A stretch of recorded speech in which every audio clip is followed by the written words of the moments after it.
you. Thank you.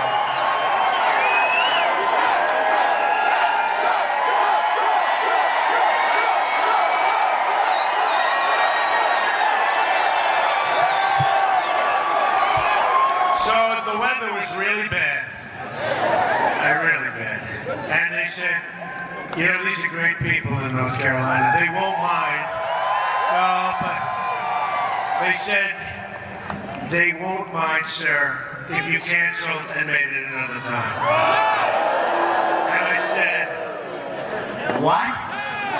And they said, we have a big crowd, but they won't mind just because the weather was so terrible. So I said, you gotta be kidding. So we've been driving for 2 hours. We landed at like a long ways, but there was no way that we weren't showing up tonight. That I can tell you. That I can tell you. We couldn't land at your local airport. We landed a long ways away. I said, what? Let's put it this way. The drive was about 3 times longer than the flight. But we made it. That's all that matters, right? We made it. And I'm here today for one main reason, to thank you, the people of North Carolina, for being so incredible. We want to thank you. You went out and pounded the pavement, you organized your fellow citizens, and propelled to victory a grassroots movement, the likes of which nobody has ever seen before, and that's beyond our country. And I want to give a special thank you to the incredible military families, service members, and veterans of North Carolina.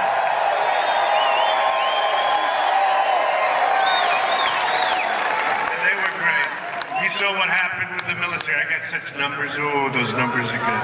I won't talk about it. We don't talk about numbers, we bring people together, but boy, were those numbers good. And our veterans, do we love our veterans? We love them.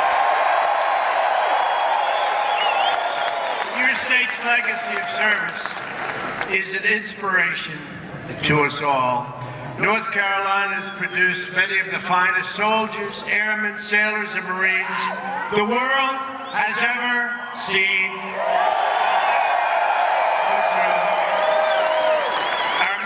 In uniform represent the absolute best of us.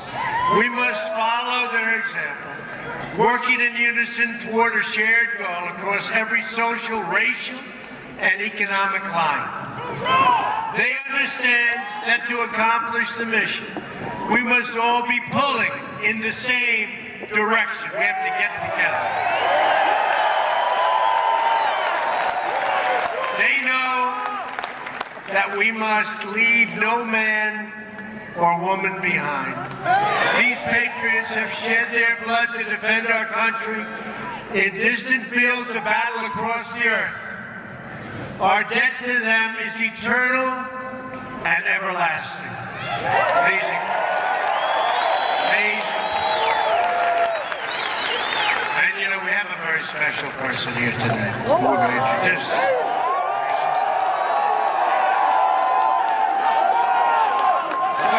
It's been such a popular choice. We salute their sacrifice and we salute the flag they fought to protect. We love our flag, right?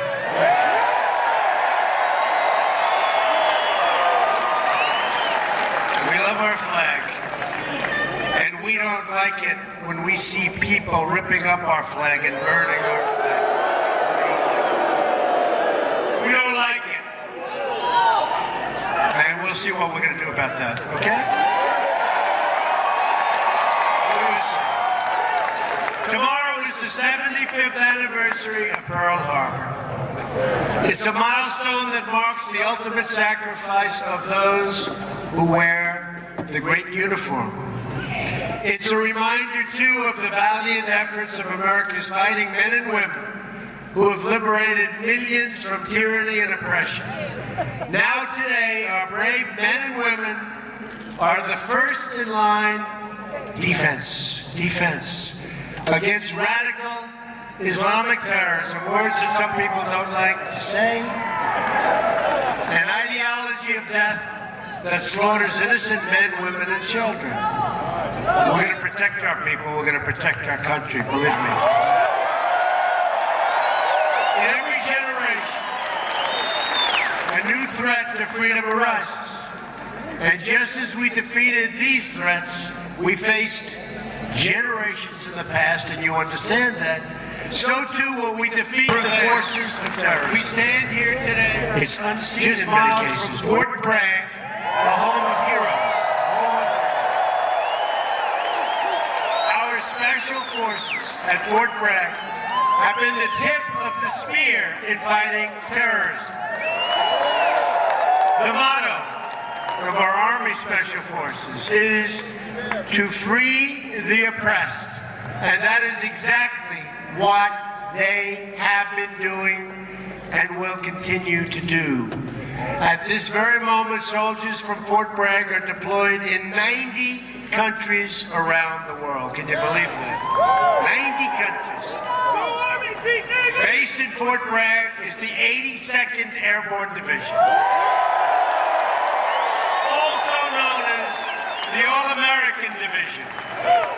We stand in awe of their achievements. We really do. Not far from here sits 45% of the entire United States Marine Corps at Camp Lejeune. I've been to Camp Lejeune. We love Camp Lejeune. 12,000 citizen soldiers fill the ranks of the North Carolina Army and Air National Guard.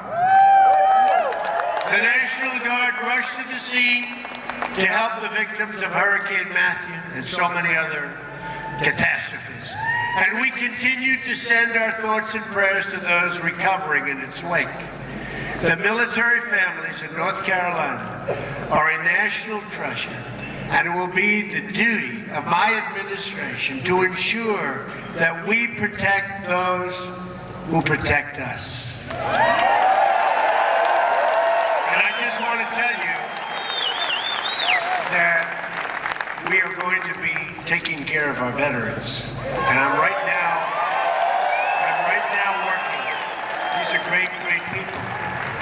And they haven't been treated fairly. And I'm right now working on picking the people that are going to be helping our veterans, and they are really outstanding. We have some of the great people, and a lot of people that are making great sacrifices to do this, but they're going to be unbelievable. You're going to see such a change. You're going to see such a change like you've never seen before. We're going to protect and help our veterans. Believe me.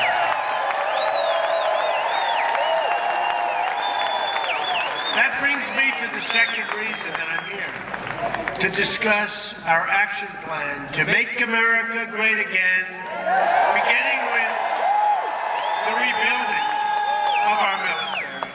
And we will.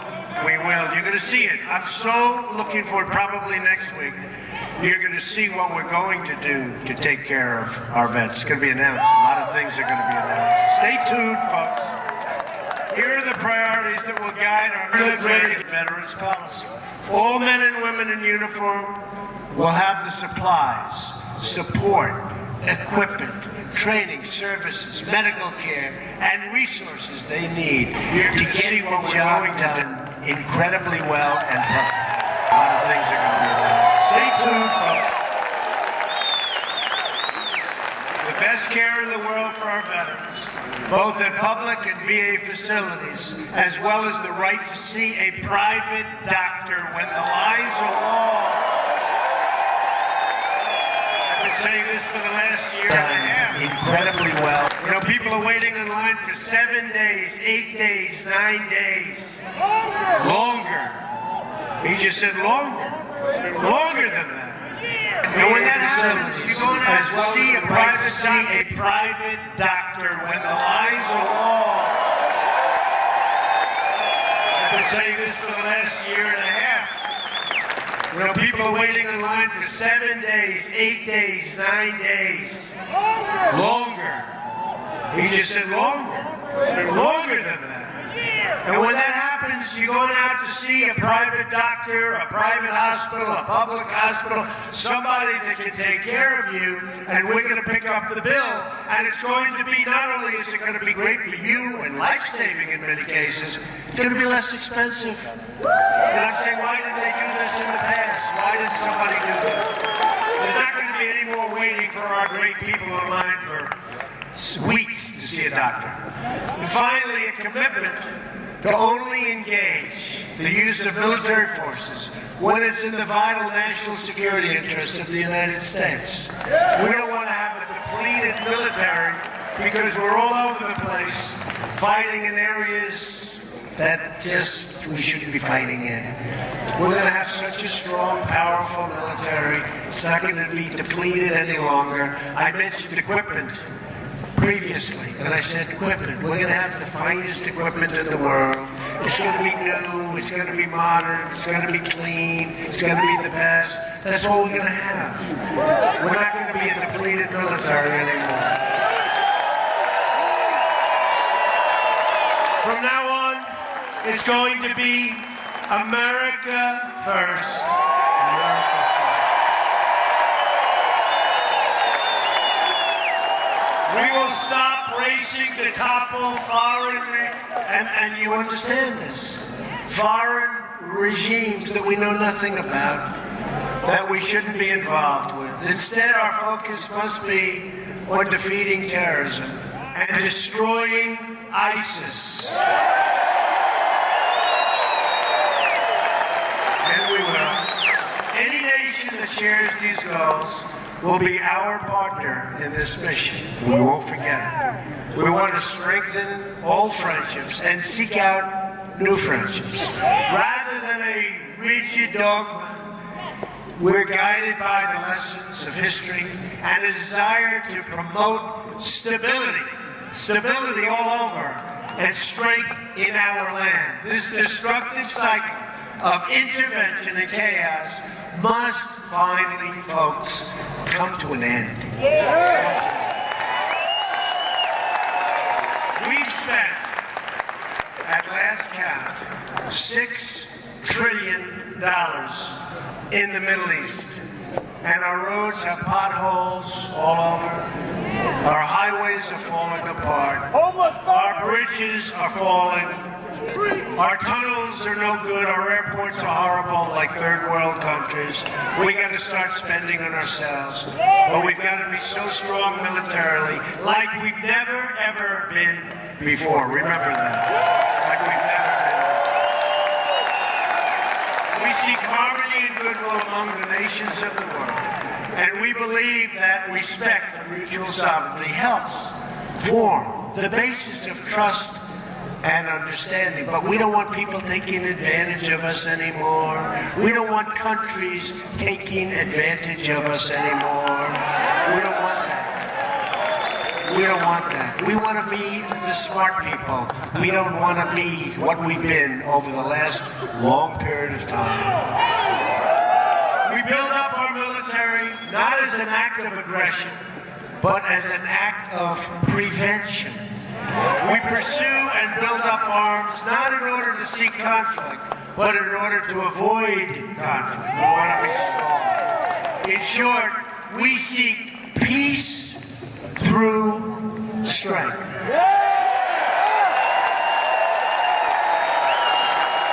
That is why in my first budget report to Congress, I am going to ask for the elimination of the defense sequester. So now, depletion, I call it depletion. It gets worse and worse every year, not for our military. We will show the world that America is going to be strong again, stronger than ever before. We're going to be stronger militarily than ever before. And hopefully we don't have to use our military. But we're going to be stronger than ever before. And there's rarely been a time when we've needed this strength more than we have right now. But in order to succeed with our defense policy, we must find the right person to lead our Defense Department. Is that right?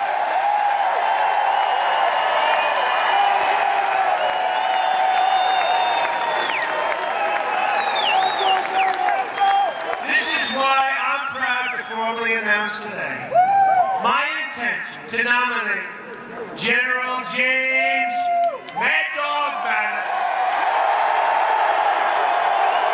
as the next Secretary of Defense for the United States of America.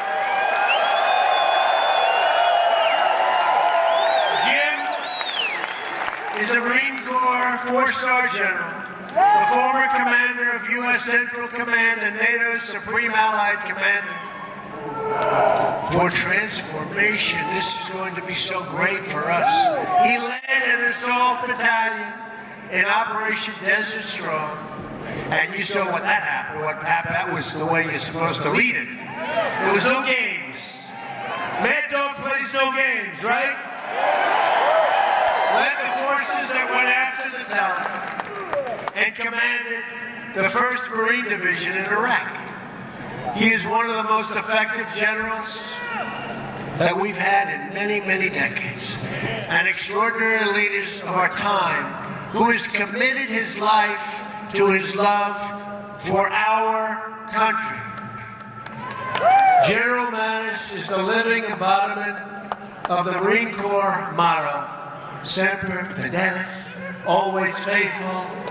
And the American people are fortunate that a man of this character and integrity will now be the civilian leader atop the Department of Defense. Under his leadership, right? Under his leadership, such an important position, we will rebuild our military and alliances, destroy terrorists, face our enemies head on, and make America safe again.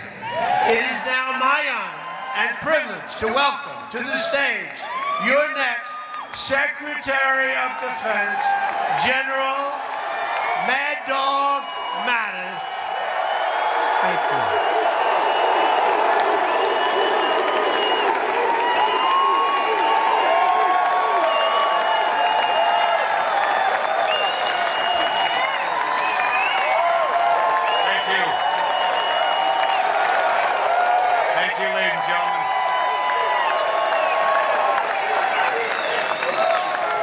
Thank you, President-elect, for the confidence that you have shown in me.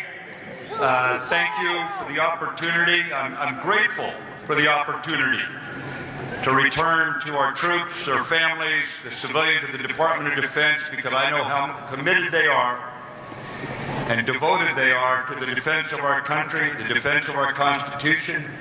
And with our allies strengthened, with our country strengthened, I look forward to being the civilian leader so long as the Congress gives me the waiver and the Senate votes to consent. Thank you very much.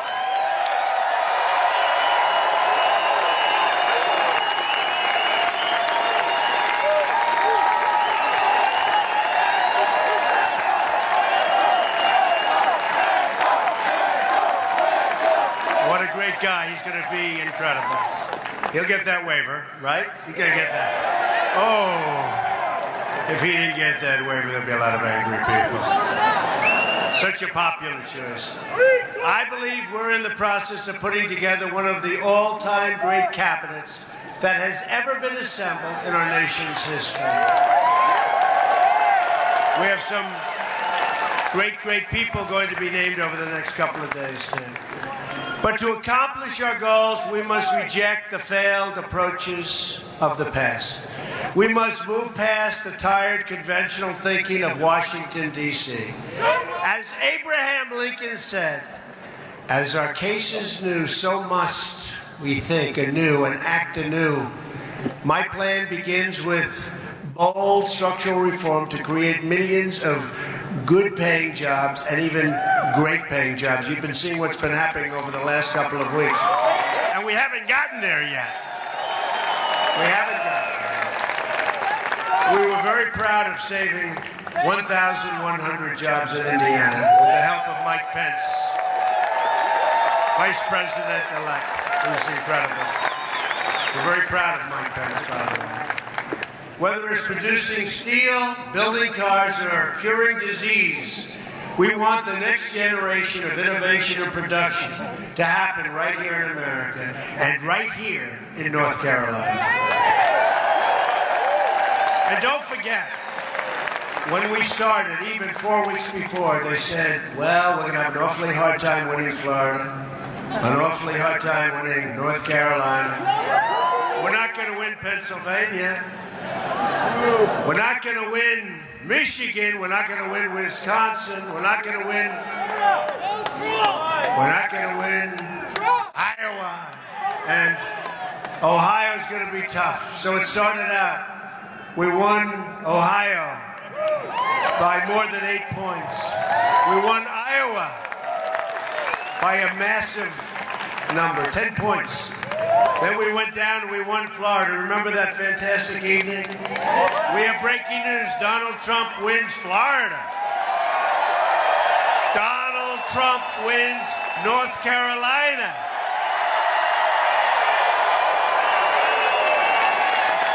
We won so many states. We won 30 states, 32 states. We won so much, and we just kept winning. And then we topped it off by winning Pennsylvania, winning Michigan, winning, right? Winning Wisconsin. States that hadn't been won in 38 years, a lot of states. And it was a fantastic evening, and that's why we're here tonight, because we want to thank you. We want to thank you, especially. First on taxes. We're going to undertake one of the great tax reforms and simplifications in American history. This includes lowering the tax rate on business from 35% all the way down to 15%. And massive tax cuts, by the way, for middle-class workers. Massive. The biggest. Biggest since Reagan, actually bigger than Reagan. On regulations, we're going to eliminate every single wasteful regulation that undermines the ability of our workers and our companies to compete.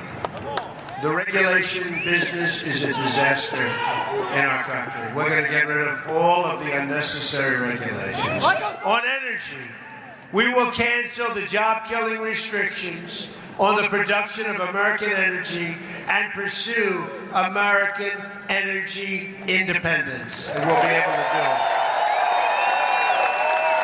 Honoring the legacy of Theodore Roosevelt, believe it or not, one of our great environmentalists, we will also conserve and protect our beautiful natural resources for the next generation, including protecting lands and anglers and hunters and all of those who enjoy the outdoors, like my sons, Don and Eric. They enjoy the outdoors. They enjoy it. They love it. On infrastructure, I will ask Congress to pass legislation that produces $1 trillion of new investments in America's crumbling infrastructure, including major projects in our inner cities. We're going to take care of our inner cities. We're going to get the inner cities going again. Remember, I used the expression, what the hell do you have to lose? I'm telling you, you're going to see. And I want to thank, we did so well, so much better with African-American communities, with Hispanic communities than anybody ever anticipated. So much better. Better than has taken place in years back. So I want to thank the African-American communities. I want to thank the Hispanic communities. And we're starting to work already. We're working already. And the appointment today of Ben Carson has been very popular, very well received. Dr. Ben Carson. Good guy. Great guy. We will have two simple rules when it comes to rebuilding this country. Buy American and hire American. All right? Buy American. On trade, our trade deficit, now nearly $800 billion a year. We have a deficit, think of it, of almost $800 billion a year. You always say, who's negotiating these deals? Is a chronic drag on the growth and a destroyer of jobs and wealth in our country. In the month of October alone, our nation racked up more than $40 billion in trade deficit. $40 billion! Including more than a $30 billion trade deficit with China alone. All right? Think we're doing a good job in negotiating? I don't think so. How many business people do we have in this audience that could have done a slightly better job of negotiating, right? Yeah, you can. North Carolina has lost nearly half of its manufacturing jobs since NAFTA. America has lost 70,000 factories. Think of it, 70,000 factories since joining the World Trade Organization. Or think of it. So China joins the World Trade Organization, and since that time, we've lost so much. 70,000 factories. We're living through the greatest jobs theft in the history of the world. There's never been a jobs theft like what's happened to this country. And we stopped some of it a little bit because we just started. We haven't really started because we don't really start until January 20th, but we're stopping. And one of the wealthiest men in the world, you saw it today, maybe, did anybody see it? Masa, right? Masa, great guy of Japan. He's pledged that he's going to put $50 billion into the United States because of our victory. He wasn't investing in our country. 50 billion. 50,000 jobs. 50,000 jobs he's going to be investing in. He's a great guy. A Trump administration will renegotiate our terrible trade deals, stand up to foreign cheating, and defeat every last American. And we will do this. We will defeat the enemy on jobs, and we will defend American jobs. We're going to defend American jobs. And we have to look at it almost as a war, because that's what's happened to us. That's what's happened to our workers. These are great people. And boy, did they come out to vote. Remember they said they don't exist? They existed. They existed. Believe me, in millions and millions of people poured out to the voting booths, and they voted big league. That's why we had these kind of victories. We had states where we would win by 30 points, 35 points, 40 points. Amazing. And if a company wants to fire their workers, leave our country, and then ship their products back into our country, there will be consequences. I'm sorry. There will be consequences. Big consequences. On health care reform, every day, the law known as Obamacare is destabilizing our health care, really destabilizing it, surging premiums and forcing providers out of the market. If we don't act, the damage will be irreversible. We're going to act. That is why we're going to repeal and replace Obamacare. We have no choice. We have no choice.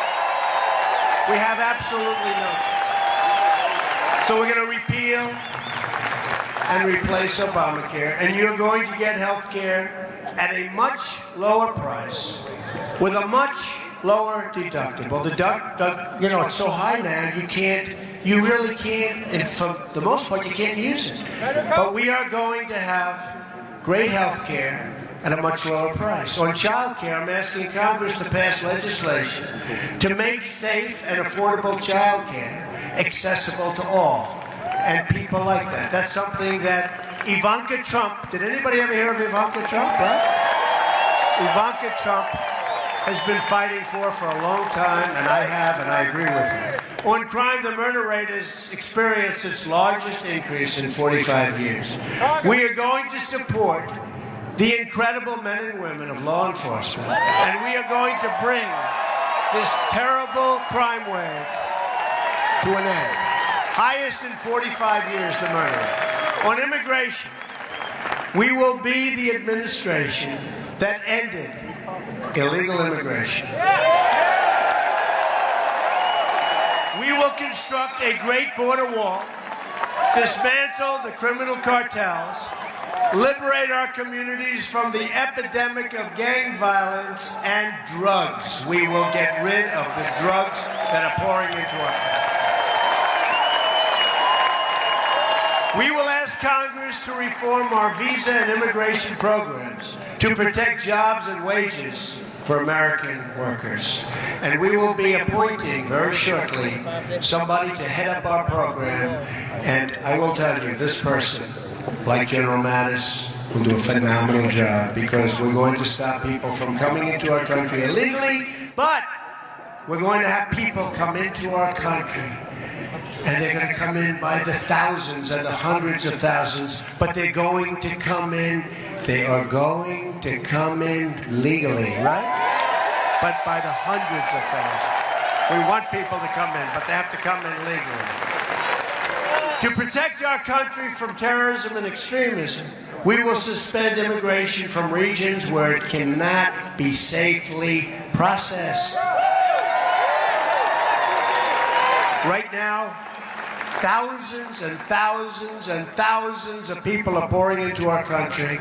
We have no idea who they are, where they come from, do they love us? In a lot of cases, no, they don't love us. A Trump administration will always put the safety and security of the American people first. Okay, remember that. Safety of the American people. Ethics reform will be a crucial part of our 100-day plan as well. We're going to drain the swamp of corruption in Washington, D.C. I will impose a 5-year ban on executive branch officials becoming lobbyists and a lifetime ban on officials becoming lobbyists for a foreign government. We face many, many challenges, but this is truly an exciting time to be alive in our country and hopefully to be alive in many other locations, because we are representative to a large extent of what's happening in the world. The world is looking up to us, but they haven't been looking up to us much. And they are going to start looking up again. We're going to be good for the world, not just good for our country. The script to what we're doing is not yet written. Remember, this has been a great, great movement, the likes of which they've never seen before, the likes of which those folks back there that write the stories, no, I'll tell you, and they're saying it, they've never seen anything like this before. It's one of the great political phenomena of all time. And we're going to show them. We're going to do a great job. We're going to create a safe country. We're going to create a prosperous country. We're going to have jobs again, great jobs, not bad jobs, real jobs. And it's going to be something special. And hopefully they're going to write the truth. We do not know what the page tomorrow will read. But for the first time in a long time, what we do know is that the pages will be authored by each and every one in this room and in our country, by you. It will be authored by you. Together, we will raise incomes and create millions and millions of new jobs. That's going to happen. It's already happening. You see what happened today. We will reestablish the rule of law and defend the Constitution of the United States. And by the way, we will be appointing great, great Supreme Court justices. You see. We'll be starting very soon with one to replace Justice Scalia. Great man. We will protect the right of every American to live in safety and peace. We will restore and respect, and we will respect people's rights. We will respect constitutional rights. And for all America, we will respect our great American flag again. We will heal our divisions and unify our country. When Americans are unified, there is nothing we cannot do. Nothing. No task is too great, no dream too large, no goal beyond our reach. My message tonight is for all Americans, from all parties, all beliefs, all walks of life. It's a message for everyone. No matter your age, your income, your background, I'm asking you to join us in this great, great adventurous world that we're living in. We're going to make it less adventurous. We're going to make it safer and better than it's ever been before. I'm asking you to dream big again as Americans. I'm asking you to believe in yourself, to believe in your country and to believe in your future. Because we've got a great future. What I've seen more than anything else is how great the future of our country is going to be. And if we do that, then all together, we will make America strong again. Stronger than ever before. We will make America rich again. A lot of people don't like the sound of that, but we need that to take care of our military, to take care of our veterans, to take care of all of the things that we have to. We're going to be a rich nation again. We're going to be a wealthy nation again. We're going to make America. We're going to make America, like it says in all of those caps, those millions and millions of caps that have been sold all over this country, and all of those signs. We are going to make America great again, greater than ever before. Thank you, North Carolina. Thank you. We love you. God bless you, everybody. We'll be back soon. Thank you, North Carolina. Thank you.